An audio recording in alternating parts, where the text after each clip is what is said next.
Nito lamang March 12, 2025, ang tahimik at napakagandang isla ng Boracay, nakilala sa napakagandang beach na may maputi at pinong buhangin, ay naging lugar kung saan isang nakapanghihilakbot na pangyayari ang nadiskubre ng mga lokal doon. Ang katawan ng isang 23 anyos na babaeng turista ay nadiskubreng nabubulok sa isang abandonadong kapilya sa Barangay Balabag sa bayan ng Malay. Ayon sa report, ang babae ay namatay dahil sa palo sa ulo, gawa ng matigas na bagay. Kinilala ang babaeng turista na si Michaela Mikova, isang Slovak na nagtungo sa Boracay para sa kasal ng isang kaibigang Pinay. Ang biglaan niyang pagkawala ay agad na ikinabahala ng kanyang pamilya at mga kaibigan. At sa ikalawang araw na paghahanap sa kanya, hindi nila akalain na matatagpuan nila ito na isa ng bangkay at iniwang parang hayop ng kung sino man ang may gawa noon sa kanya. Ito ang kaso ng pagpaslang sa turistang si Michaela Mikova sa isa sa mga sikat na tourist destination sa ating bansa. Alamin natin ang kwento sa likod ng kasong ito.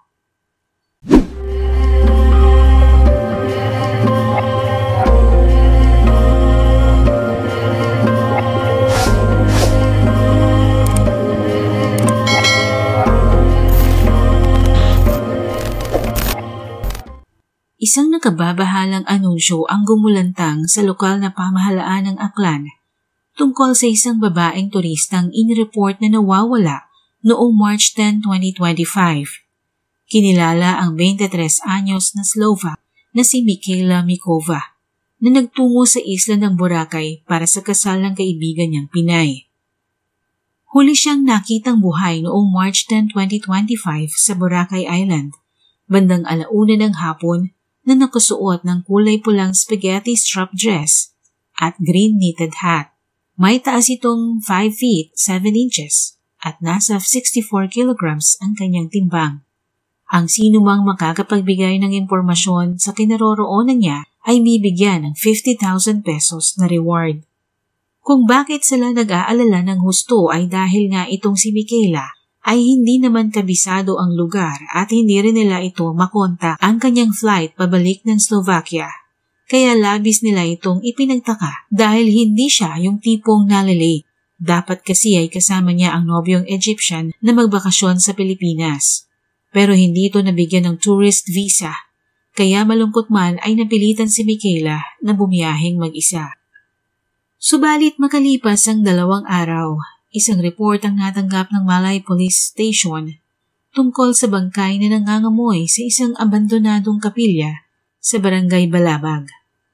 Ayon sa ulat ng isang concerned citizen, hinanap niya ang mabahong amoy na kumuha ng kanyang atensyon at doon nga niya natagpuan ang bangkay ng isang babae na walang saplot, pangibaba at bahagyang nakarolyo pa ang pangitaas na damit nito.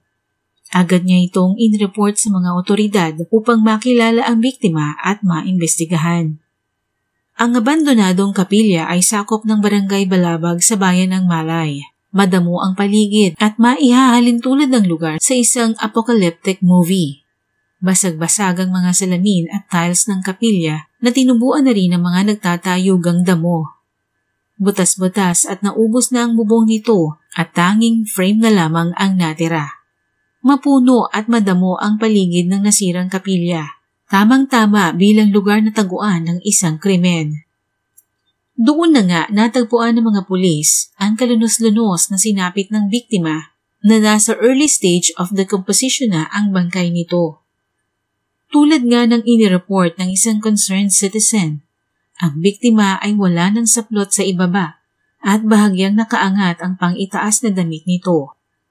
Dahil sa missing persons report na idinulog sa kanilang himpilan, positibo ang mga pulis na ito na nga ang nawawalang si Michaela Mikova na inireport na nawawala noong March 10, 2025 base na rin sa deskripsyong ibinigay sa kanila ng mga kaibigan ng biktima. Sa inisyal na report ng mga pulis, ang babae ay may tama sa ulo gawa ng isang matigas na bagay at maaaring ito ang kanyang ikinasawi. May palatandaan din na ginalawang biktima Subalit noong mga oras na iyon ay hindi pa nila nakukumpirma ito dahil kailangan pa nitong isailalim sa otopsiya. Ipinagbigay alam ng mga otoridad sa pamilya ni Michaela ang nangyari sa kanya na lubha nilang ikinagulat at ikinagalit.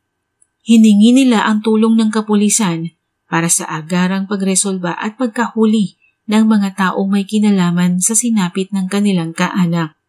Sa pag-usad ng investigasyon, nakialam na rin ang National Bureau of Investigation o NBI dahil na rin sa panawagan sa social media na ito ay bigyang pansin at agarang lutasin sapagkat ito'y isang malaking kahihiyan sa bansang Slovakia. Naglaan din ng 100,000 pisong pabuya ang lokal na pamahalaan ng Aklan sa kung sino man ang makakapagturo kung sino ang may gawa ng krimen. Sinasabing palakaibigan si Michaela. Nais niyang makipagkaibigan sa mga lokal ng Boracay dahil kilala tayong mga Pilipino bilang hospitable, masayahin at palakaibigan. Dumating si Michaela sa Pilipinas noong March 1, 2025 at tumuloy siya sa Boracay sa isang hotel doon upang dumalo sa kasal ng kanyang kaibigan. March 10, 2025 ay nakatakda na sana siyang bumalik ng Slovakia. Subalit sa hindi malamang dahilan ng kanyang mga kaibigan, hindi ito sumipot sa airport at hindi na rin nila ito makontak. Wala rin silang kamalay-malay na umalis ito ng hotel at naglakad-lakad.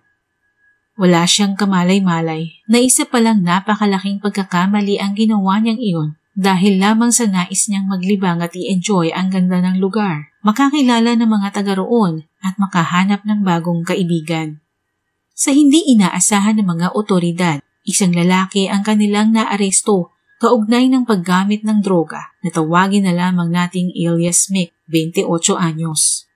Ang pag-aresto ay naganap 2 araw matapos madiskubre ang bangkay ni Michaela. Kinasuhan siya ng Violation Against Republic Act 9165 o ang Comprehensive Dangerous Act of 2002. Habang nakakulong, inusig daw siya ng kanyang konsensya dahil sa nangyari kay Michaela. Kaya't isiniwalat ang kanyang nalalaman sa kaso nito. Ayon kay alias Mick, nagkita-kita sila ng 2 lalaking pinangalanan niya bilang Jello at JR upang mag-inuman sa bahay ng isa pa nilang kaibigan. Subalit wala daw doon sa bahay ang sinasabi niyang kaibigan, kaya't nagtungo na lamang sila sa kalapit na hotel. Doon di umano nila nakita si Michaela pasado 6:00 ng hapon. Kinausap daw ito ng kaibigan niyang si Jello at sa ilang saglit pa ay kasama na nila itong nagtungo sa abandonadong kapilya. Hawak daw ito ni Jello sa braso subalit napansin niyang hindi naman pumapalag ang babae. Marahil likas sa kanya ang agad na magtiwala. Sumama siya sa 3 lalaki hanggang sa marating nila ang abandonadong kapilya sa barangay Balabag. Subalit nang marating nila ang abandonadong kapilya, habang abala siya sa kanyang cellphone, nagulat na lamang daw siya nang biglang hatawin ng kanyang kasamang si Jello si Michaela. Muli daw natong hinataw si Michaela hanggang sa ito ay bumagsak sa lakas ng pagkapalo sa likuran ng kanyang ulo gamit ang isang kahoy. Nakita niya daw si Jello na ibinaba ang kanyang pants at sa puntong iyon ay magtatanong na sana siya kung ano ang nangyayari. Subalit nakadinig daw siya ng mga ingay mula sa mga bata sa labas, kaya sa takot daw niya ay nagmadali siyang umalis sa lugar. Nagtungo daw siya sa bahay ng isang kaibigan at doon nakipag-inuman siya. Pagkalipas ng 30 minuto ay dumating na sina Jello at JR. Subalit hindi nila pinag-usapan ang nangyari sa kapilya. Nag-inuman daw silang 4 at humithit ng ipinagbabawal na damo. Makalipas daw ang 2 araw, ikinagulat niya ang pagkakadiskubre sa bangkay ng isang babae sa abandonadong kapilya. Dahil sa revelasyon ni alias Mick, agad na dinakip ng mga pulis ang 2 pang suspect sa pagkakapaslang kay Michaela Mikova at noon ay kasalukuyan pa ring dumadaloy ang investigasyon sa kaso. Itinuturing ng mga pulis na halos case closed na ang kaso dahil sa pag-amin ni alias Mick at sangkot dito ang 2 pa niyang kasama.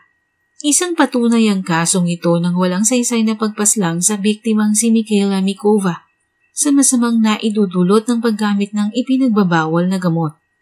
Napakasakit sa kanyang pamilya na tanggapin ang sinapit ng kanilang kaanak na dapat sana'y kapiling pa nila hanggang ngayon. Hindi nila sukat-akalain na sa isang maganda at tahimik na paraiso sa Pilipinas pala nito sasapitin ang kalupitan ng mundo.